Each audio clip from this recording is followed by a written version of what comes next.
Yeah. Nizar and then Matthew. Stefan, sure you have heard about this attack today, aerial attack by on Faj Atan in the western Sana'a, an attack which rocked the whole city, and videos coming from there showing the explosion speak about unconventional weapons used in that attack. Dozens of people perished immediately, and many are going to hospitals choked by the gases coming from the attack. Does the United Nations have anything to say about that? Well, I was just looking at the press reports coming in. We've asked our colleagues to look into these reports. Obviously, just at first glance, these kinds of reports are extremely disturbing when you see a probability of a high level of civilian casualties. I don't have any further details, and we will look into it and speak further to it. But I think all the violence that we've seen over the weekend, I think, serves as a reminder for the parties to heed the Secretary General's call on Friday for cessation of hostilities and for a ceasefire, which he talked about in Washington. You spoke about aid coming from Saudi Arabia there were also reports that attacks are happening by the Saudi aircraft or fighters against convoys carrying wheat and fuel and other things. I think, what we talked about is that the Saudi government has said it would fund OCHA's flash appeal for Yemen. This is not the full yearly appeal. This is a flash appeal.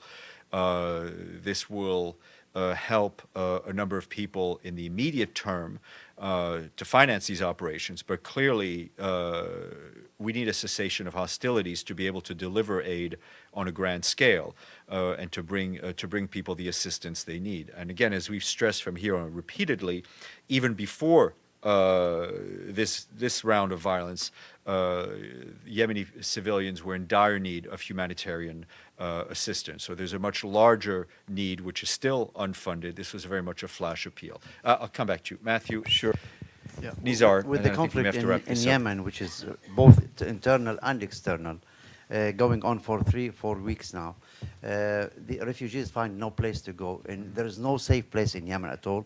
Al-Qaeda has controlled a vast area of Yemen, and the aerial bombardment have destroyed everything, all the infrastructure, including water and electricity. People who go to hospitals even cannot get oxygen anymore. Hundreds of patients are dying there in a miserable situation.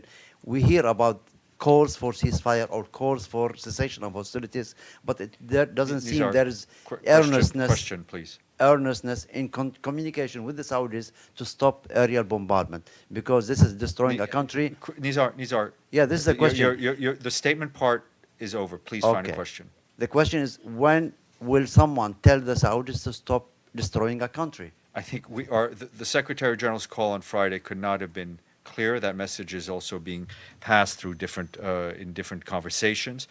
We need to see a stop to the fighting. I mean, I think the Yemeni people were suffering enough were suffering immensely before this happened, and this has only made a bad situation worse. And I think we've been able to flag the little humanitarian assistance we've been able to get in through planes, mostly UNICEF, but it's a drop in the bucket, and we need to be able to get more in, and that will only happen if there's a ceasefire. You talked earlier about poor countries such as Lebanon and Jordan hosting millions of refugees, whereas GCC countries, which have very deep pockets, do not seem to have any of them, of Yemenis or Syrians here.